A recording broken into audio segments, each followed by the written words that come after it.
멘토가 인생에서 정말 중요하다고 생각을 많이 하는데 정말 어떻게 찾아야 될지 궁금하신 분들이 많을 것 같아요. 그리고 정말 대가를 찾아가서 무턱대고 제 멘토가 되어 주십시오 이렇게 말씀드리기도 어려운 일이고, 그래서 인생에서 멘토가 얼마나 중요한지랑 어떻게 찾을 수 있을지 그런 부분들 설명해 주시면 좋을 것 같습니다. 네, 뭐 이거야 뭐 정답이라는 게 있을 수는 없는 거잖아요. 근데 제가 아까 제가 미국에 처음 가서 사귄 제 친구 피터 애들러라는 친구가 저를 이제 미국을 가르쳐 준 친구인 거죠. 미국은 이런 곳이야. 뭐 늘 그 친구랑 뭐 하루에 저랑 저 연구실을 같이 쓰니까, 그리고 저녁 같이 먹고 와서 또 밤늦게까지 같이 공부하고, 그러니까 뭐 거의 하루 내내 붙어 다니는 친구였는데, 그 친구한테 처음에 미국이라는 나라에 대해서 처음에 배운 것 중에 몇 가지 중에 하나가 You never know until you try라는 표현이었어요. 시도하기 전에는 모른다. 그러니까 미국은 기회의 땅이고 도전하는 거다. 머뭇거리고 뭐 이런 거 할 필요 없고 네가 생각하면 덤벼보는 거야.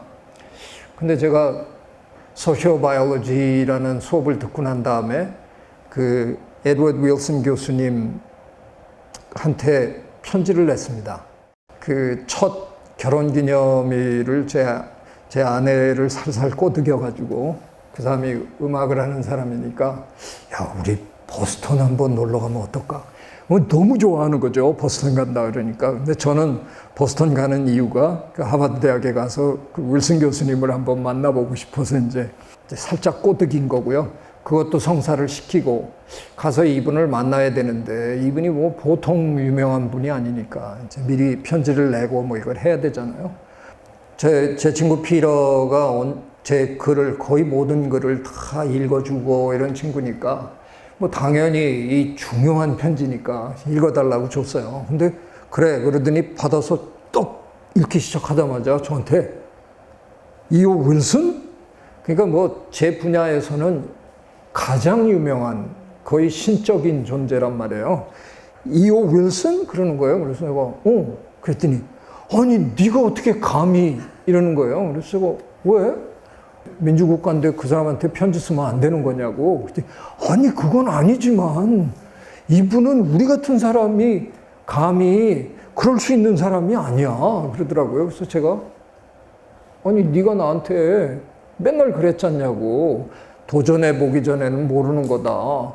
나 도전하겠다는데 왜 안 된다는 거냐 그랬더니 아니 그래도 그렇지.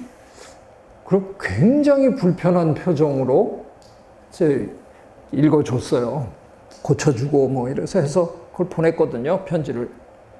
한 열흘쯤 후에 답장이 온 거예요. 그래서 그 답장을 제가 펴가지고 그 친구 눈앞에다 답장 왔단 말이야. 답장. 이 친구도 정말 놀란 거예요. 어떻게 이런 일이 벌어졌냐. 그래서 이제 보스턴에 갔어요. 가서 이제 드디어 이제 보스턴에 가면서 제 아내한테 이제 고백을 했죠. 나는 사실 이러저러해서 그분을 만나러 가야 된다. 좀 어렵다고. 그래서 이제 그 사람은 그 사람대로 이제 뭐 음악회 갔거나 뭐 이렇게 하고, 저는 이제 가서 30분 전에 가서 그분의 연구실 이제 확인해 놓고, 너무 일찍 가는 것도 아니니까 복도 끝에 서 있다가 25분 지난 다음에 5분 전에 가서 탁탁탁 문을 두드렸어요. 그랬더니 굉장히 온화하게 생기신, 마치 남부 침례교회 목사님 같이 생기신 분이 문을 여시더라고요. 그랬더니 You must be Jay. 너가 J구나. 들어오거라. 들어와서 앉았어요.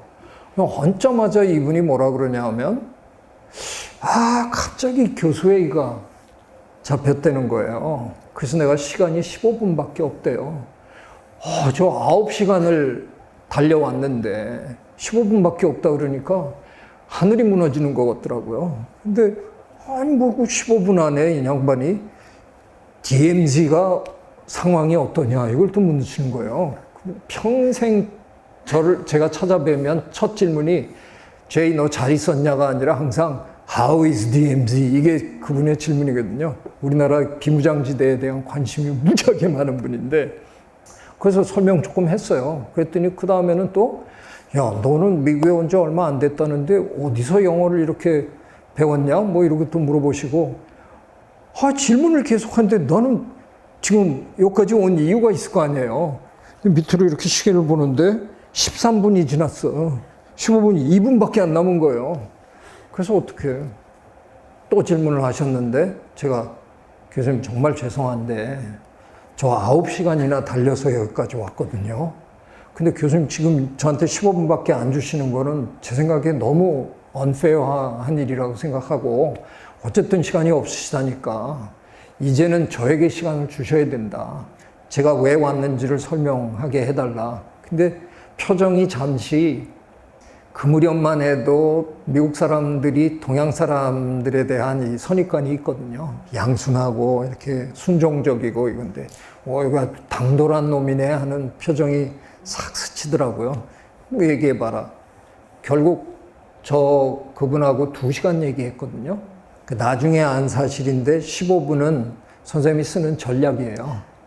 15분이 있다고 하고 워낙 바쁘신 분이니까 15분 정도 얘기하다가 얘하고는 뭐 시간 낭비구나 그러면 15분 만에 아이고 오늘 참 만나서 반가웠어요. 그리고 문 열고 쓱 내보내는 거고 15분이 넘어간다는 건 이제 이놈은 뭐 가치가 좀 있는 놈이다. 그래서 그 15분 넘어간 사람들의 명단이 있어요.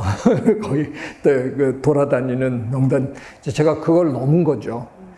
그래서 결국은 그분의 제자가 됐고, 그게 제 인생의 어마어마한 이제 전환기가 된 거죠.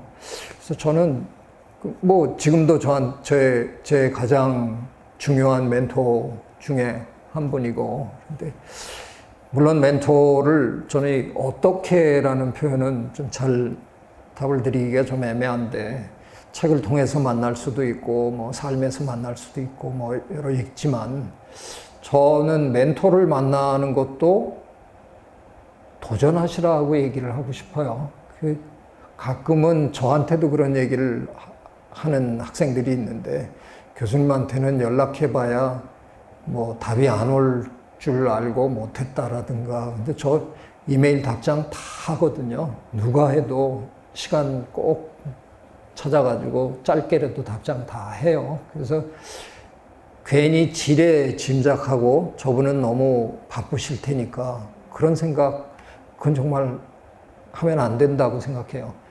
그 비러가 저한테 가르쳐 줬던 그 미국 사람들이 추구하는 그 도전 정신, 시도하기 전에는 그 결과는 아무도 모른다 하는 거를 저는 제가 아주 뼈저리게 경험한 사람이고요. 그건 굉장히 삶에서 중요하다고 생각해요. 그래서 멘토를 찾아가는, 스승을 찾아가는 것도 주저하지 말고 내가 저분을 내 스승으로, 저분을 내 멘토로 모시고 싶다. 그러면 도전하시라. 길은 열릴 것이다. 라는 생각합니다. 제가 처음에 최재천 교수님께 메일 처음에 드렸을 때 심정이랑 비슷했던 것 같아요. 바쁘신데 답장이 올까? 강연 섭외 요청 드리면서. 그랬는데 너무 친절하게 답변을 주셔서 되게 감동이고 깜짝 놀랐었는데, 첫 메일이 되게 중요하다고 생각해가지고 좀 제가 구구절절하게 막 길게 썼잖아요, 메일은. 근데 최재천 교수님은 에드워드 윌슨 교수님께 첫 메일에 보낼 때, 그러니까 15분 면담을 허락해 주시려면은 뭔가 이게 그 진실함이나 진정성이 보여졌어야 됐을 것 같은데, 그 첫 메일을 어떻게 보내셨나요? 저는 그 진정성이라는 거가 너무 애매한 개념이잖아요. 그 진정성을 표현하기 위해서 글을 기가 막히게 잘 썼다. 그게 과연 진정한 건가? 그것도 의심스러워서 되도록이면 그런 판단은 안 하려고 노력해요. 누구나 어쨌든 저한테 뭔가를 보냈으면 제가 짧게라도 응하는 게 저는 예의라고 생각해서 뭐 해요.